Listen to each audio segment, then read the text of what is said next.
With a budget in excess of £10 billion a year, it's fantastic to know that the Home Office is going to be doing all of those important tasks to keep everybody safe. You know, things like basic background checks. They're just a given, aren't they? Well, unless you murder a couple of people before you turn up.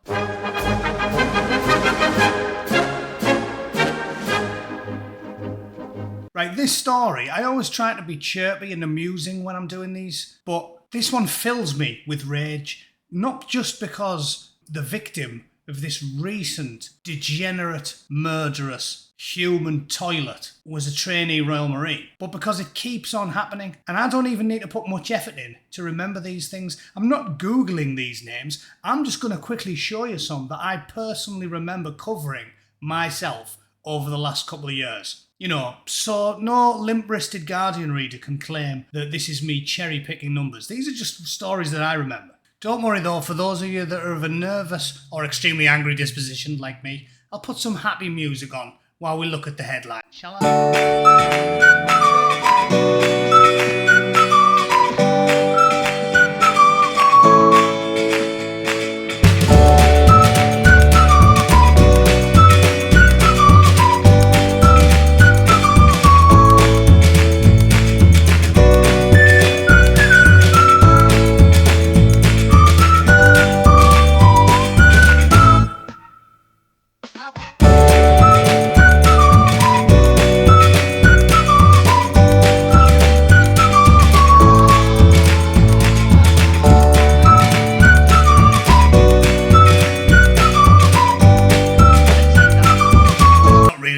For levity, is it? If I was to put some effort in, I could find you hundreds. And if the Home Office was interested in telling you, they could find you thousands. Everybody knows it. I don't know exactly what the statistics are for the current inhabitants of prisons in the United Kingdom, but I think anybody who knows anybody who works in one can happily give you a ballpark figure that about half of the people currently inhabiting British prisons were not actually born in this country. Christ, I think there's about 20,000 from Albania on its own. It's one thing if you get knifed to death by a chav from Middlesbrough. I mean, there's plenty of them. And that's the terrible argument that ridiculous, brain-dead Guardian readers always come up with. But we have to deal with our own shitbags. Why should we import them? That's like catching gonorrhea and then deciding to go bareback in Thailand for 6 weeks because, fuck it, I've already got a disease, might as well import a few more. No, that's a terrible idea. We have to deal with our own shitbags.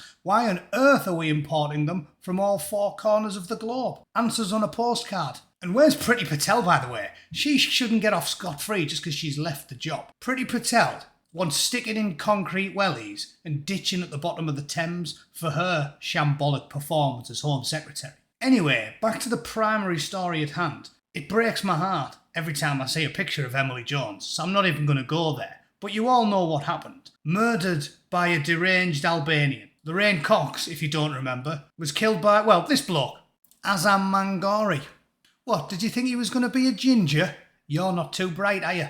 Alice Gross was 14 years old when she was killed by a convicted murderer from Lithuania. I can do gallows humour with the best of them. A sense of humour in adversity is a famous Royal Marine trait, but this is not funny anymore. It keeps happening. To the story at hand, this walking abortion had his asylum claim rejected in Norway before he even turned up in the UK.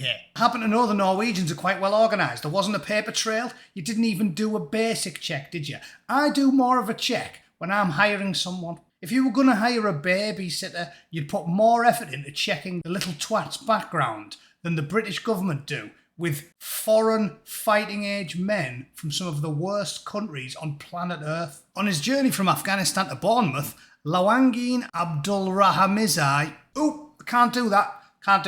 YouTube doesn't like it when you read out the names of murderers if they are foreign-sounding. So for the rest of this video, we shall refer to him as Lawrence, right? Little Lawrence travelled through at least 5 different countries, became a convicted drug dealer, and then was sentenced to 20 years in a Serbian prison for murdering 2 of his countrymen with a Kalashnikov. I take it back. That is funny.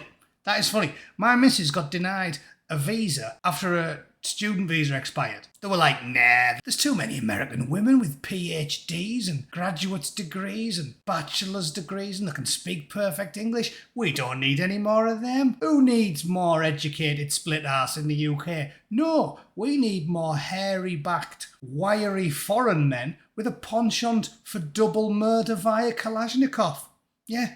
Sensible. Asylum seeker who on Monday was found guilty of murdering an aspiring Royal Marine was able to board a ferry in France and travel to the UK despite his criminal record and having an asylum claim rejected by the Norwegian authorities a few weeks earlier. So there is no excuse.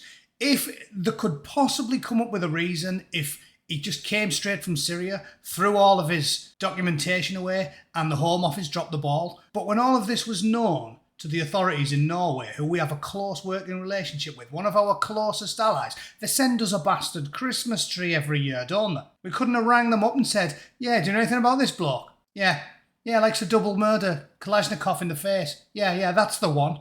Easy. If you push for time, because all our civil servants are lazy, useless twats, just send me a list of phone numbers from the Eurozone and I'll do the ringing. I'll do it for free. It'll take me 20 minutes a day for the biggest, scariest, weirdest looking, clearly mentally ill, murderous savages that try to turn up. I'll do it for now. Easy. The court heard that after his arrival in the UK, he posed with a knife on TikTok and was filmed on Snapchat beating a man in the street, got into street fights for money and scared his foster carers with his love of knives. I can't go on.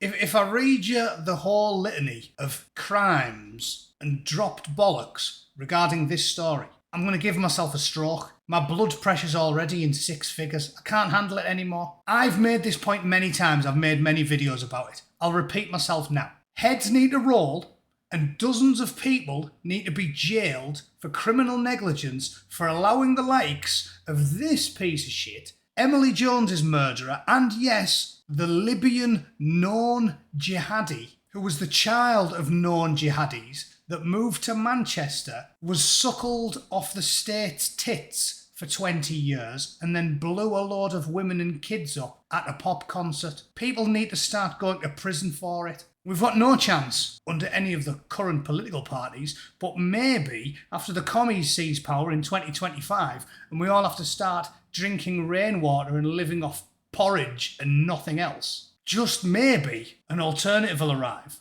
and we can start banging these bastards up, because I have had enough of it. Let me know what you think in the comments. Let me know who you think should be the first one in the nick sharing a cell with Randy Ron. I'd love to know. And all I can say is, thank heavens for small mercies, little Lawrence there hasn't declared himself transgender, because if he had, he'd currently be sharing a cell with a couple of slender young white women.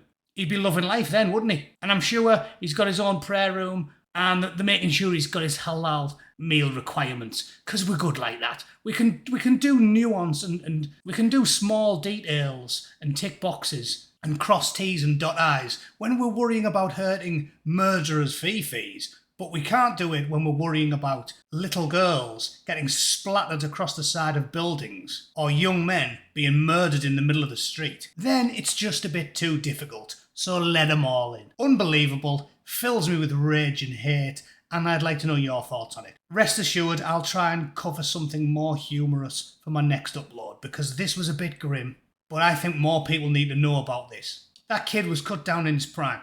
He, his parents, his entire family, and the entire country deserve much, much, much better than the crock of shit we are being served at the minute. Thanks for watching. See you later.